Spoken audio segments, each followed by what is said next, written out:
L'indice CAC 40 termine la séance sur une note positive, portée par le luxe et les valeurs technologiques. Séance marquée par l'audition de Jérôme Powell devant le Sénat américain pour la confirmation de son deuxième mandat à la tête de la Réserve fédérale américaine.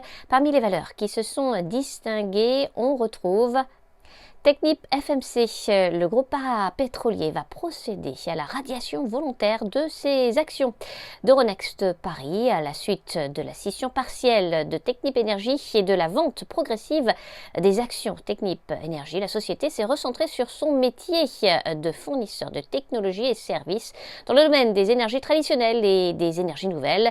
Son siège opérationnel se trouve désormais principalement à Houston. Ces raisons ont conduit le conseil d'administration à conclure qu'une cotation unique à la bourse de New York est plus cohérente par rapport au recentrage stratégique de la société.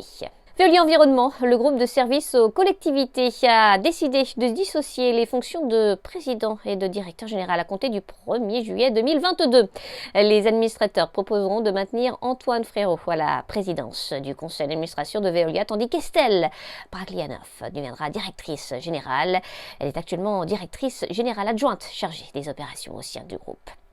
Dans le reste de l'actualité, Airbus, l'avionneur, a livré au cours de l'exercice 2021 un total de 611 appareils et a remporté 507 commandes nettes.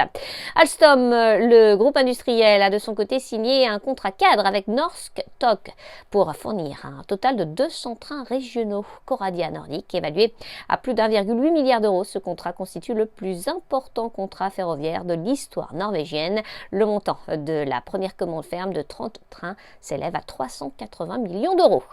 Et puis, Aperam, le groupe de sidérurgie, a gagné du terrain suite à une note d'analyste positive.